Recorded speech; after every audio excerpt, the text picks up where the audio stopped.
Agora a câmera está funcionando. Vamos então dar início à nossa aula de hoje. Então, o tema da nossa aula de hoje é detecção de antígenos e anticorpos. São as técnicas de imunodiagnóstico. As técnicas desenvolvidas nos laboratórios, nos setores de imunologia para a detecção de algumas doenças. Tá?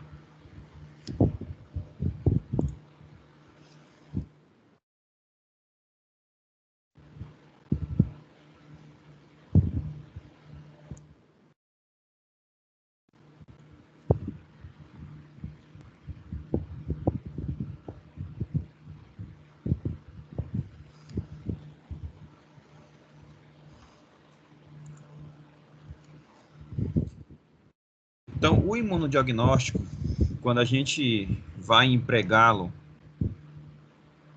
para determinar, para pesquisar uma possível doença, um possível patógeno no organismo, uma possível enfermidade do sistema imune, a gente precisa escolher qual técnica a ser desenvolvida, porque existem várias técnicas com o mesmo intuito. Por exemplo, no caso do COVID, existem vários tipos de imunodiagnósticos para o COVID.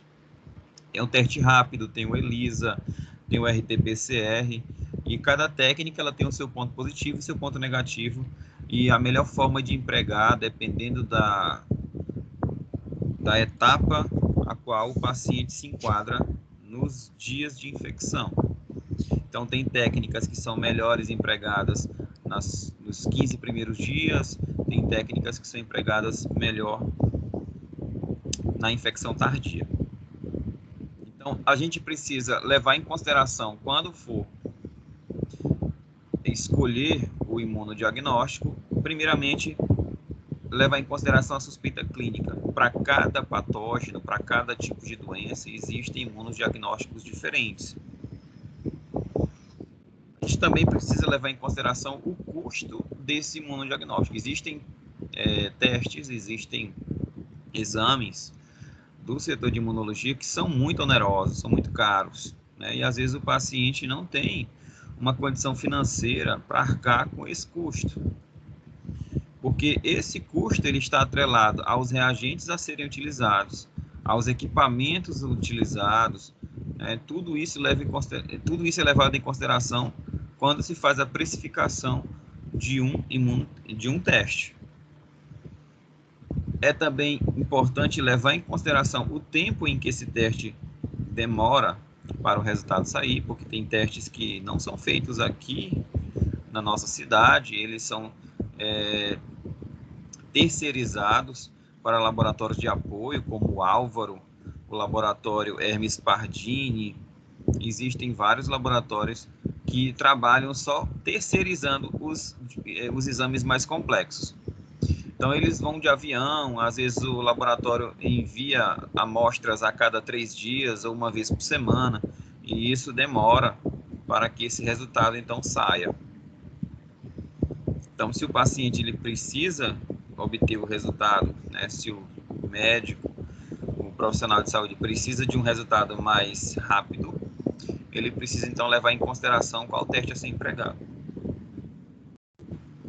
Então, nesses processos de imunodiagnóstico, eles têm a finalidade de...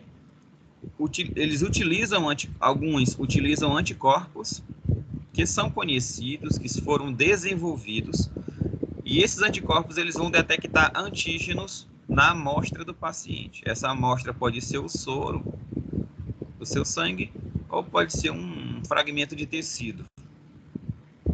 Alguns imunodiagnósticos eles utilizam antígenos, né, fragmentos de proteínas, de moléculas. Antígeno é qualquer molécula, qualquer substância que tenha a capacidade de ativar o sistema imunológico. Então, alguns testes eles utilizam antígenos para detectar a presença de anticorpos no paciente, né, no caso, no soro do paciente. Então, os imunodiagnósticos eles podem trabalhar dessas duas formas.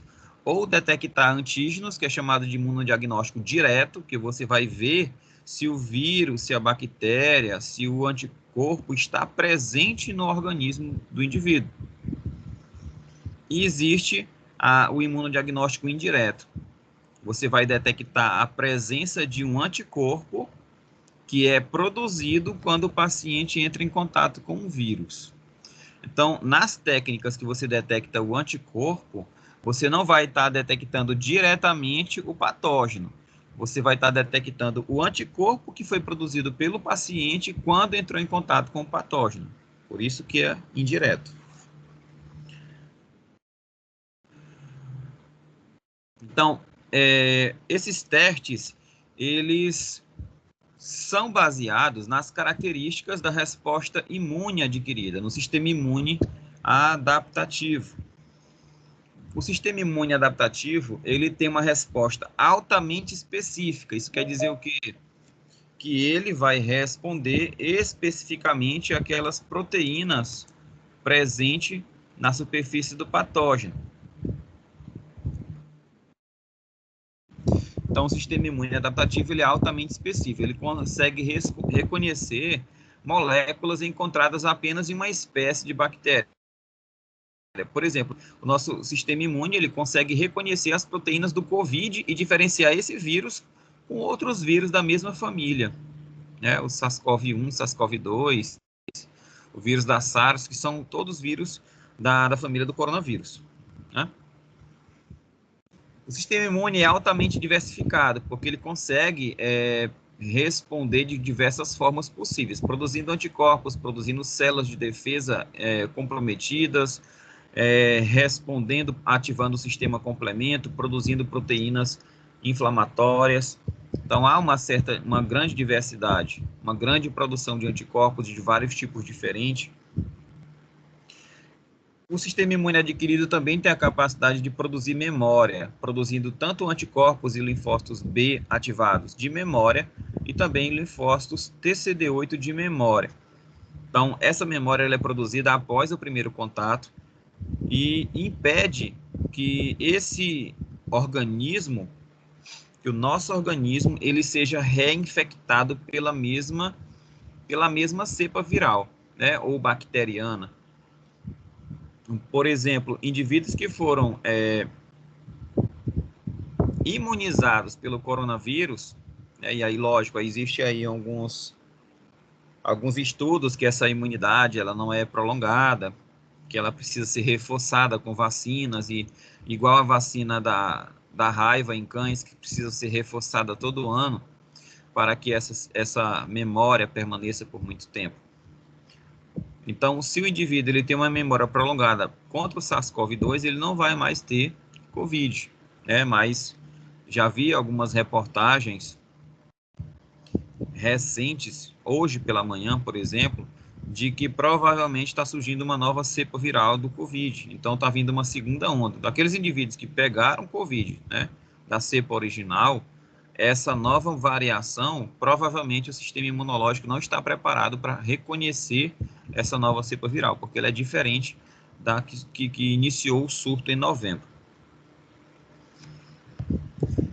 O sistema imune ele é altamente especializado porque ele reconhece aquele vírus especificamente, aquele patógeno especificamente, e distingue ele dos demais.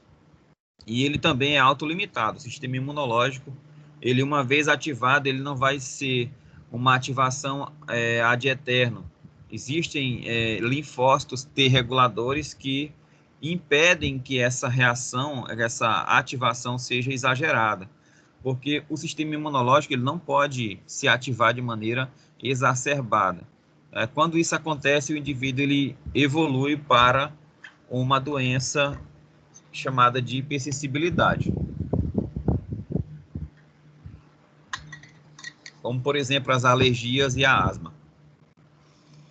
Então, a asma é um tipo de hipersensibilidade em que o sistema imunológico do paciente ele perdeu o controle da autolimitação, ele se ativa de forma exagerada, né? E isso gera prejuízo para o organismo. O sistema imune adquirido também tem a capacidade de não reagir ao próprio, normalmente. Então, as células do sistema imunológico conseguem reconhecer as células do próprio organismo e não reagir a elas, e consegue identificar as células estranhas e combatê-las. Mas, às vezes, esse mecanismo de reconhecimento do próprio e não reatividade ao próprio falha também. E quando isso falha, surge uma doença autoimune. Então, a doença autoimune é quando o sistema imunológico do paciente ele começa a atacar as próprias células do organismo, achando que elas são estranhas. Então, existem vários tipos de doenças autoimunes descritas na literatura que são decorrentes disso. Por exemplo, diabetes mellitus tipo 1, também chamado de diabetes juvenil. O diabetes mellitus tipo 1 é uma doença autoimune. Isso acontece quando o sistema imunológico do paciente começa a atacar as células pancreáticas que produzem insulina, chamada de células beta da ilhota de Langerhans. Outro tipo de doença autoimune é o vitiligo, que consiste ali de placas da epiderme despigmentadas, sem melanina. Como que isso surge? Surge quando o sistema imunológico começa a atacar os melanócitos, as células da pele que produzem melanina. Então, essas células de defesa reconhecem o melanócito como uma célula estranha e começa a destruir essas células produtoras de melanina, gerando as placas despigmentadas. A psoríase também é uma doença autoimune de cunho psicológico, né? Indivíduos depressivos, ansiosos, acabam tendo alteração do seu sistema imunológico que pode facilitar e desencadear uma doença autoimune como a psoríase. Essa psoríase também é ocasionada quando o sistema imunológico